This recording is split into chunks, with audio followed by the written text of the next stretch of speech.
ये है आज की आधुनिक अयोध्या। तो चलिए इसे गहराई से जानने की शुरुआत करते हैं। बस अड्डा। राम मंदिर से 7 किलोमीटर की दूरी पर 14 बीघा जमीन पर 219 करोड़ की लागत से लखनऊ हाईवे पर नया बस अड्डा बनकर तैयार है। Railway station. मंदिर से 1 किलोमीटर की दूरी पर 240 करोड़ रुपए में नया रेलवे स्टेशन डिजाइन किया गया है। भविष्य में अयोध्या से दिल्ली, मुंबई, चेन्नई, बेंगलोर, पुणे, कोलकाता, नागपुर, लखनऊ और जम्मू जैसे शहरों के लिए विशेष रेलगाड़ियां चलाई जाएंगी। हवाई अड्डा। 1450 करोड़ रुपए में लगभग 1300 बीघे में फैला हुआ प्रयागराज हाईवे पर नाके के पास बनाया गया है नया एयरपोर्ट। यहाँ से राम मंदिर की दूरी सिर्फ 12 किलोमीटर है। भविष्य में कई बड़े महानगरों के लिए सीधे उड़ानें उपलब्ध होंगी। घाघरा जलमार्ग। अगर आपके पास अपनी खुद की मोटर बोट है तो छपरा से घाघरा यानी सरयू नदी की सैर करते हुए लगभग 300 किलोमीटर नदी में चलकर भी अयोध्या पहुंच सकते हैं। भविष्य में इस रूट के लिए भी मोटर बोट चलाए जाने का प्रस्ताव है। राम मंदिर। अयोध्या के राम मंदिर की कुल कीमत है 1800 करोड़। पूरी तरह बन जाने के बाद अयोध्या का मुख्य आकर्षण होगा। राजस्थान के मशहूर मकराना के पत्थरों से आकार लेते इस मंदिर की अनुमानित उम्र होगी लगभग 1000 साल। 22 जनवरी को पहली मंजिल का उद्घाटन होगा, जिसमें राम की बाल्यावस्था की मूर्ति रखी जाएगी। बाकी की 2 मंजिलों का कार्य चलता रहेगा। खजुराहो के मंदिरों की नागर शैली के आधार पर इसे तराशा जा रहा है। मंदिर का कुल क्षेत्रफल 156 एकड़ या 251 बीघा है। हनुमानगढ़ी। राम मंदिर से लगभग 800 मीटर की दूरी पर स्थित है हनुमानगढ़ी। मंदिर के आवासीय परिसर को मिलाकर यह लगभग 52 बीघे में फैला हुआ है। मंदिर की 76 सीढ़ियां चढ़कर हनुमान जी के दर्शन के बाद ही राम मंदिर में जाने का विधान है। यह मंदिर अयोध्या शहर के ठीक बीच में एक ऊंचे टीले पर बना है। शहर की तरफ आने वाले आक्रमणकारियों के आने की सूचना यहीं से प्राप्त करके अयोध्या के राजा तक भेजी जाती थी। इतिहासकारों के अनुसार जितनी बार भी अयोध्या पर आक्रमण हुआ उतनी बार इस मंदिर को भी विध्वंस झेलना पड़ा। हालांकि सन्यासियों ने हर बार इस मंदिर को फिर से खड़ा किया। आज यह मंदिर रामानंद संप्रदाय और निर्वाणी अखाड़े के अधीन है। राम की पेड़ी। अयोध्या को सरयू नदी की भयंकर बाढ़ से बचाने के लिए इस बांध का निर्माण किया गया था, जिस पर श्रद्धालुओं के स्नान के लिए कई घाट बना दिए गए थे। इतिहासकारों के अनुसार जितनी बार भी बांध टूटता था, सरयू का पानी अयोध्या की गलियों में घुस आया करता था। इसी बाढ़ से बचने के लिए पूरे अयोध्या में जगह जगह पर ऊंचे टीले बनाए गए थे, जैसे राम टीला, हनुमान टीला, लक्ष्मण टीला। आज ये बांध अयोध्या का मुख्य पर्यटन स्थल बन चुका है। हर दीपावली पर यहाँ लाखों दिए जलाकर रामायण की उस घटना को उत्सव के रूप में मनाया जाता है जब श्री राम अयोध्या वापस लौटे थे। अयोध्या के कई बार उजड़ने के पीछे एक कारण इस नदी को भी माना जाता है। हालांकि इसी नदी की वजह से यहाँ पर गन्ने की खेती बड़े स्तर पर की जाती है।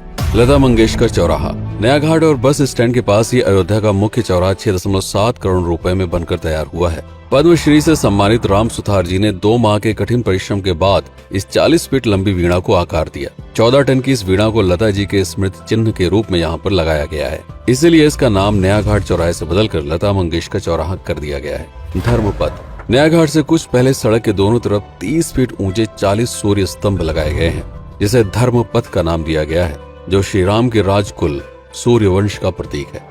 दशरथ समाधि स्थल। नए बस अड्डे के बगल से एक पतली रोड कछार से आगे बढ़ते हुए लगभग 12 किलोमीटर दूर ले आती है दशरथ समाधि स्थल, जो बिलहर घाट पर मौजूद है, जिसके बारे में मान्यता है कि यहाँ पर राजा दशरथ का दाह संस्कार हुआ था। राम मंदिर के साथ ही इस जगह को भी पर्यटन स्थल के रूप में विकसित किए जाने की योजना पर कार्य चल रहा है। भरत कुंड। अयोध्या से 15 किलोमीटर दूर है नंदीग्राम। यहाँ मौजूद तालाब को भरत कुंड कहते हैं। मान्यता है कि इसी जगह से भरत ने पूरे अयोध्या का राज कार्य संचालित किया था। पर्यटकों के लिए इस स्थान को भी विकसित किया जाएगा। गुप्तार घाट। राम की बेड़ी से सरयू नदी के किनारे चलते हुए 10 किलोमीटर दूर स्थित है गुप्तार घाट। ये कैंट एरिया में पड़ता है। इस जगह को श्री राम के जल समाधि के रूप में महत्व दिया जाता है। इसके अलावा अयोध्या नगर में हर गली में कई विशेष मंदिर हैं, जिनकी अपनी मान्यताएं हैं, कथाएं हैं, विशेषताएं हैं। पूरी तरह से विकसित हो जाने के बाद नई अयोध्या को पूरी तरह से जानने के लिए, इसका आनंद लेने के लिए कम से कम 3 दिनों तक यहाँ रुकने की आवश्यकता है। देश विदेश से ज्यादातर पर्यटक भारत आते हैं उत्तर प्रदेश में आगरे का ताजमहल देखने और प्राचीन नगर काशी और सारनाथ घूमने। प्रश्न ये है कि अयोध्या घूमने और श्री राम का मंदिर देखने के लिए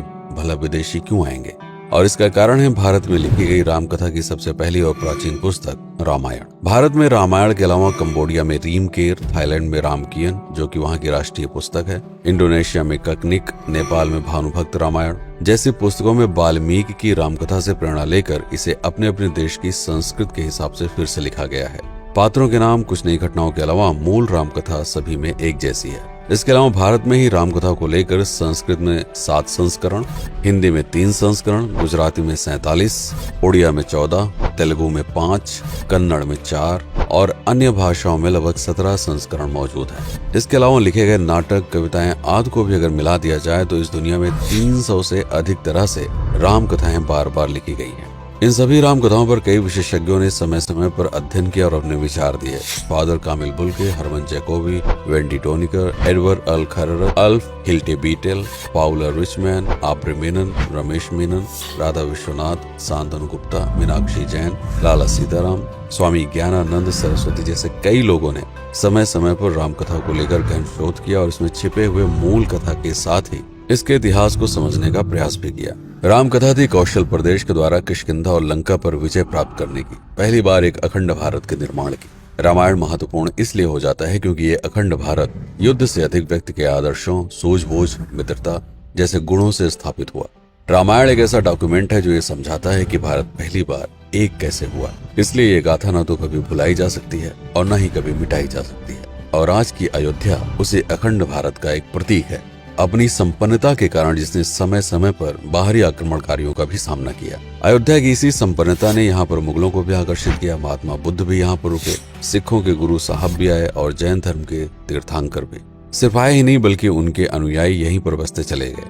अयोध्या कितनी बार बसी, कितनी बार उजड़ी, इसके बारे में बहुत अधिक प्रमाण उपलब्ध नहीं है। सूर्यवंश के पतन के साथ ही अयोध्या का भी पतन होता रहा। बीच में कई सौ सालों तक अयोध्या मानो विलुप्त सी हो गई। इसका कारण क्या था, इसका कोई प्रमाण नहीं है। अयोध्या को फिर से खोजकर उसे स्थापित करने में बार बार राजा विक्रमादित्य का नाम आता है, लेकिन विक्रमादित्य एक उपाधि है जिसे कई राजाओं को दिया गया था। तो ये कहना मुश्किल है कि किस कालखंड के कौन से राजा ने यह कार्य किया। कुछ विशेषज्ञों का मत है कि यह काम उज्जैन के राजा विक्रमादित्य ने किया होगा। नंदवंश, मौर्य